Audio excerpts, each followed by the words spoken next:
สบายดีเด้อพ่อแม่พี่น้องชาวลาวและชาวไทยเฮาทั่วทุกมุมโลกเนาะมาพ่นกับครอบครัวขอทานแดก2 3 4 5 6 7 8 9 10พ่อแม่พี่น้องเป็นจังใดเนาะเทศกาลสงกรานต์เป็นจังใดเนาะ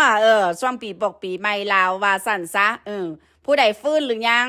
คันบ่ทันฟื้นละถอนเด้อถอนเออมวนอย่างเดียวเนาะพ่อแม่พี่น้องเอ้ยบ่ต้องมานั่งสร้างพอกสร้างภาพให้คนอีดูตนสงสารโน่นนี่นั่นเพื่อวันแรกกับยอดโอนกับยอดวิวเนาะเป็นบ่ล่ะพ่อแม่พี่น้องยามโอกาสที่ว่าเล่นกันเล่นตัวเนาะเป็นบ่ล่ะกินก็กินเป็นบ่ล่ะนะบ่คืนกับพวกครอบครัวอันขอทานออนไลน์แหละแนมเบิ่งหน้าอีเด็กกับพวกเล่นหน้าแหล่เป็นแตดมัดสภาพเนาะมาบอกฮักกันมาบอกฮักกันอันยังก็ย้ำมันยังก็เดือนพอกเดือนเพ็ญโน่นนี่นั่นปฏิว้ายบัดสิเว้าออกมาเนี่ยคอยกะฮักเจ้าคอยตายแทนเจ้าได้ว่าสั่นเจ้าเฮ็ดให้เบิ่งแดเฮ็ดให้เบิ่งแดอันเดียวมึงเฮ็ดเพื่อลูกเพื่อเมียได้บักเป๋ฮะกูไม่เห็นว่ามึงเสียเพื่อนอย่างเพื่อนลูกเพื่อนเมียมึงได้จักอย่างนะกูเห็นแต่มึงไปเกาะแง้มแตดอีกครั้งคกสแตกตัวสมือนี่น่ะฮะว้ายตายแล้วพ่อแม่พี่น้องเว้าออกมาได้เนาะว่าคอยเป็นจังสั่นคอยเป็นจังสี่โอ้ยสิกลับเมื่อเมืองนั่นเมืองอยู่เมืองถอเมืองไทยเอ้าสู่คือเว้าอยู่ฮะสู่คือเว้าว่าสู่เนี่ยว่าบ่มีเงินบ่มีคำไปซอกหาซาวบอกซาวบ้านอยู่โน่นนี่นั่นกันว่าสิเอาลูกสู่เข้าโรงเรียนสู่คือเว้าจังซี่อยู่ฮะชีวิตสู่ซับซ้อนบ่กูถามสู่เด้ฮะสำหรับพวกกูนี่นะกูฟังเบิ่งแล้วนะโอ้ยเบิดปัญญาเบิดสิ้นคิดอีหลีเนาะเจ้าค่อยพากันนั่งออกนั่งเว้ามันนั่งว่าแบบนี้ว่าซั่นซะจะกลับเมื่อติฮะจากเมื่ออยู่เมืองไทยว่าติฮะบอกอีค้างโกกว่าจะกลับไปเบิ่งแดว่าหนังหน้าผัวมึงนั้นสิมีปัญญาบ่ฮะสิมีปัญญาเซาเงินเซาซานให้มึงอยู่บ่ลูกมึงสิได้เข้าโรงเรียนบ่เฮ็ดให้พวกกูเบิ่งแดนะอีซาดซวยอีซาดหมาอีกะโหลกหมาอีหาอีโง่อีปึกอีเสียเส้นมันบ่ล่ะพ่อแม่พี่น้องมามื้อนี้ก็คือกันเห็นยอดโอนตั้งว่า200-300 บาทฟ้าวแลนหูตาตั้งแล้วพ่อแม่พี่น้องคันว่าโอนมาให้แท้ๆเนี่ยนะมึงต้องแทนมึงต้องอย่าเข็ดใส่คนมึงก็ต้องเอาออกมาพึงวับอันนี้มันไม่มีนะ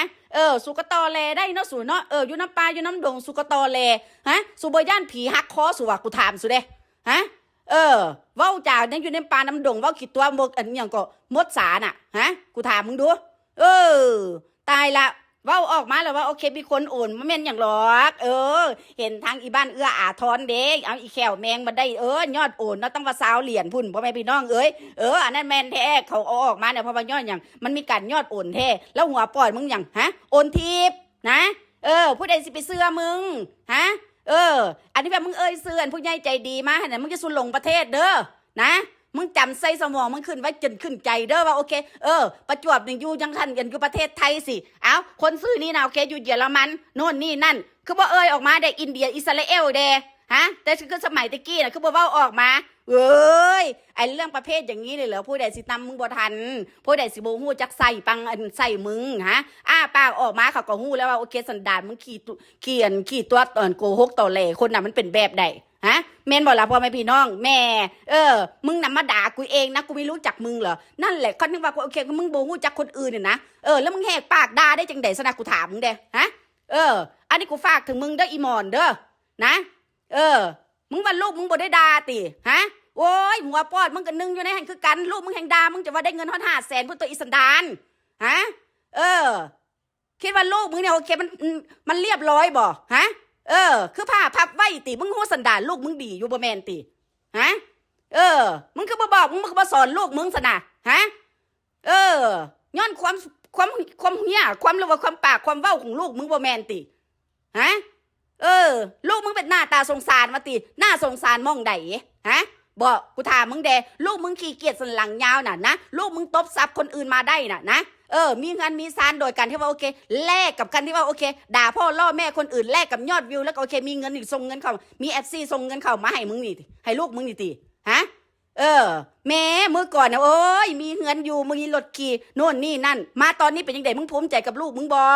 ฮะกูเชื่อแน่ว่ามึงคือสิใจหายว่ำบาทนึงแหละเพราะว่ายอดอย่างคำสาปแช่งของมึงอีหมอน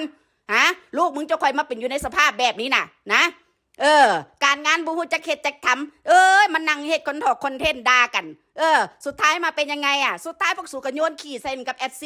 ฮะสุดท้ายมึงก็โยนขี่ใส่กับคนอื่นโน่นนี่นั่นทั้งที่ว่าหัวปอดพวกสู่เนี่ยนะแต่งเรื่องแต่งแล้วกูเรื่องเกินแล้วนะมาผิดมาทะเลาะกันฮะกูถามมึงเด้ ฮะมึงเอาคำว่านี้มาจากใส่กูถามมึงด้วยว่าโอเคลูกมึงเป็นผู้น่าสงสารฮะคันว่าลูกมึงบ่ด่าคนอื่นก่อนฮะหัวปอดมึงก็แห่งคือกันตัวฮะลูกมึงก็ด่ามึงคือหมูคือหมาบ่แม่นติฮะแล้วมึงสิมาย้อนถามกับคนอื่นได้จังใดว่าโอเคลูกมึงเนี่ยนะบ่เคยด่าคนอื่นก่อนโอ้ยลูกมึงแหละแห่งตู่ตอนลูกมึงแหละนะแห่งได้นำแนวมึงนะปานเลข11พุ่นแหละกูสิบอกมึงให้นะก่อนมึงสิเว้ากับคนอื่นน่ะมึงกลับขึ้นไปแนมบึงแล้วสั่งสอนลูกมึงพุ่นนะมึงบ่ต้องมานั่งออกมาเว้าดอกว่าโอเคช่วงสงกรานต์นี่โอเคอยู่ไผอยู่มันครอบครัวไผครอบครัวมันนะมึงบ่ต้องนะเขารำคาญมึงเข้าใจบ่ความปากความเว้าของมึงน่ะนะมึงแหนมึงดักมึงแกมึงเฒ่ามึงสิเข้ากะโลงและอีหมอนฮะมึงยังบ่ฮู้จักว่าอันใดผิดอันใดดีอันใดถูกมันใดมันชั่ว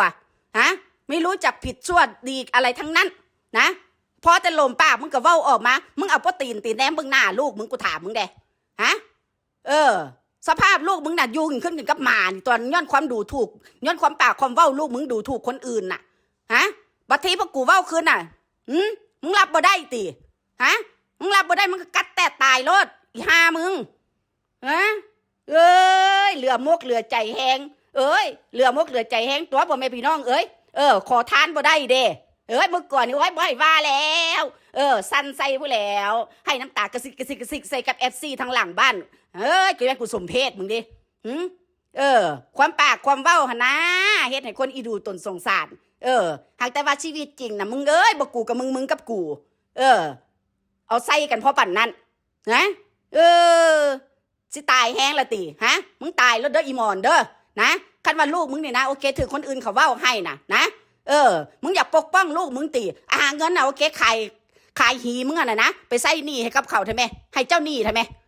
ฮะมึงมีปัญญาบ่อีหาต่ำมึงฮะกูว่าเบิดโคตรเงาสักกะลาดโคตรพ่อโคตรแม่มึงน่ะนะหาเงินน่ะโอเคไปใส่หนี้เขาก็ยังบ่พอซ้ำฮะซาดซัวซาดมาโกงเงินเขามาอยู่มากินหลอกลวงวัตถุวิถีทางแม้กระทั่งหมาตัวหนึ่งหมามันเว้าบ่ได้พวกสูกันยังเอามาขอทานแดกฮะพวกระยำตำบอนพวกบ่มีสกุลลุนซาดพวกซาดซัวพวกซาดหมาฮะเกิดมาโอเคครบ32ครับบ่มีปัญญาทำมาหาแดกหยังเอาแต่บริหารปากสมน้ำหน้าสู่แดสภาพครอบครัวสู่นี่เจ้าค่อยกัดกันขึ้นหมาอยู่สิแหละกัดหลายๆรถสู่ยุ่มหัวกันคักๆรถนะกูสิได้เบิ่งแล้วกูสินั่งหัวขวัญ